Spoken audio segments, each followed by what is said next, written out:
आज हम बात करेंगे ओम्स लॉ एंड रेजिस्टेंस।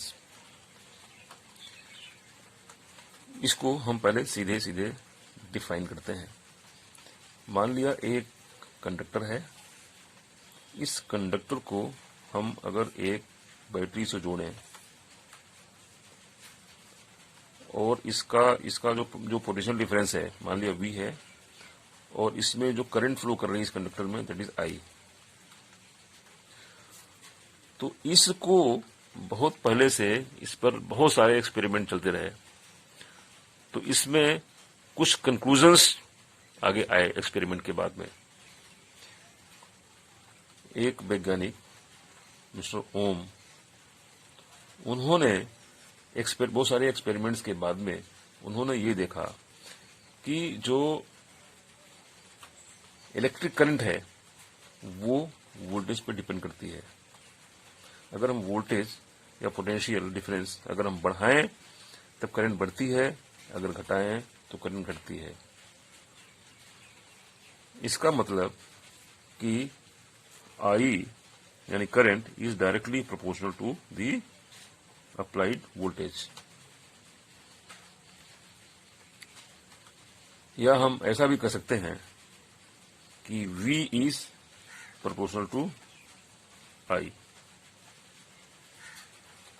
तो उसका जो प्रोपोर्शनल है तो उसका उन्होंने इसका एक प्रोपोर्शनली कांस्टेंट जो प्रोपोर्शनलिटी का जो कांस्टेंट है V, दैट विल बी हमको लगाना पड़ेगा कांस्टेंट। तो V is equal to I into R। तो जो R है, R is the constant of proportionality और उसको नाम दिया resistance of conductor. So V is equal to I into R, जहां पे V is applied voltage, I is the current flowing and R is the resistance of the conductor।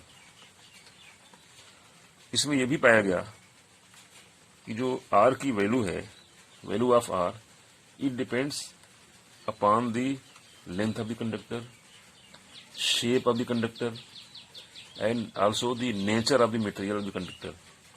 बहुत सारे experiment करके ये रिजल्ट आया। ये भी देखा गया कि जो R है, R की value, that is independent of the values of V and I। यह केवल कंडक्टर के material, shape, size, length, cross sectional area, इन्हीं पर यह डिपेंड करता है, न कि V और I की वैल्यूज पे। तो ये जो कंडक्टर, इस तरह के जो कंडक्टर हैं, इसके ये जो हैं सब ओम्स लॉ को ओबे करते हैं। तो ओम्स लॉ क्या है? V is proportional to I and V is equal to I into R। This is called as Ohm's law. So now we can say that the definition, the statement हम कह सकते हैं कि क्या है। So Ohm's law states that the current I flowing through a conductor is always directly proportional to the potential difference V across the ends of the conductor, provided that the physical conditions, that is temperature, mechanical stress, strain, etc. are kept constant। जो दूसरी physical conditions हैं, temperature वगैरह, external conditions, mechanical strain वगैरह, अगर ये सारी चीजें अगर कांस्टेंट रहें तो जो करंट जो फ्लो करती है that is proportional to, directly proportional to the voltage applied across the conductor. So this is the statement of Ohm's law. तो यहां पर नया वर्ड आया, रेजिस्टेंस। तो जो रेजिस्टेंस है, जो कंडक्टर का जो रेजिस्टेंस है, उसको अब हम डिफाइन कर सकते हैं।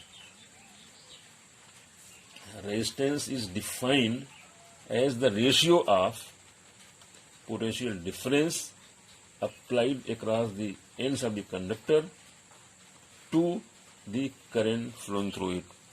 यानी V is equal to IR जो रिलेशन में है, सीधे इसी से R will be equal to V by I.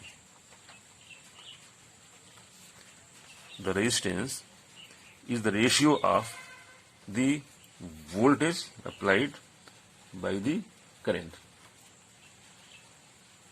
और जो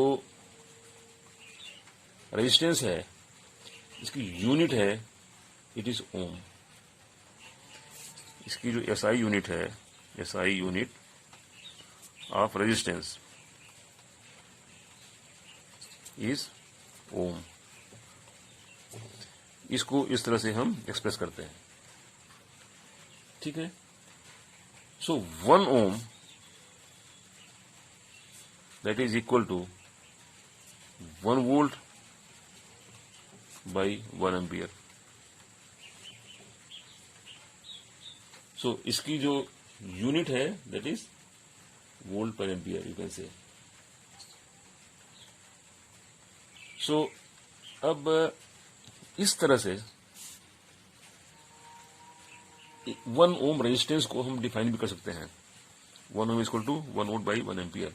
इसी से हम डिफाइन कर सकते हैं 1 ohm. The resistance of a conductor is said to be 1 ohm if 1 ampere of current flows when a potential difference of 1 volt is applied across the end of conductor. अगर conductor पे मान लिया conductor के दोनों सिरों का जो इसका जो एंड है, इसके बीच अगर पोटेंशियल डिफरेंस अगर V हम 1 वोल्ट अगर अप्लाई करें और उस समय करंट अगर मान लिया 1 एम्पियर फ्लो कर रही है, इसका मतलब कि इसका जो रेजिस्टेंस है that is 1 ohm. This is the definition of 1 ohm. तो इस तरह से हम एक देख सकते हैं कि जो रेजिस्टेंस कंडक्टर का है, अब ये कॉमन सेंस से देखिए कि इसका जो रेजिस्टेंस है कंडक्टर का वो किस पे डिपेंड करेगा. आर जो रेजिस्टेंस है दैट डिपेंड्स अपॉन एल. अगर एल ज्यादा होगा तो रेजिस्टेंस ज्यादा होगा. एल मीन्स लेंथ, ये इस पे डिपेंड कर रहा है. R is proportional to the length of the conductor. And also अगर इसका जो एरिया है बढ़ा दें, अगर एरिया ज्यादा होगा तो रेजिस्टेंस कम हो जाएगा. It means R is inversely proportional to the area. अगर हम इन दोनों को मिला दें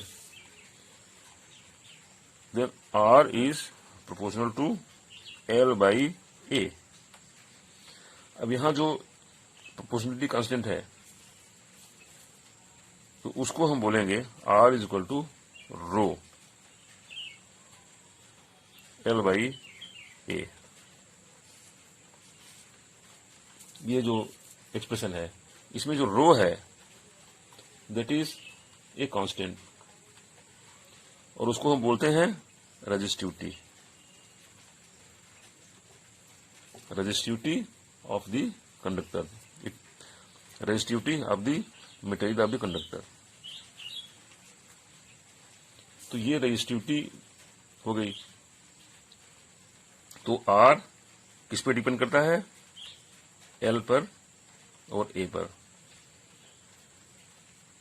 और इसका जो कांस्टेंट ऑफ प्रोपोर्शनलिटी है उसको हम बोलते हैं रेजिस्टिविटी.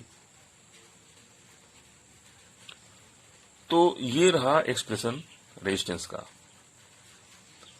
और इसमें कुछ चीजें और भी हैं, जैसे आर जो है that also depends upon the nature of the material and the temperature of the conductor. इन बहुत सारी चीजों पे अगर मान लिया हम टेम्परेचर बढ़ाएं तो उसका रेजिस्टेंस चेंज हो जाएगा. तो ये रहा कुछ एकदम basic details about Ohm's law and resistance.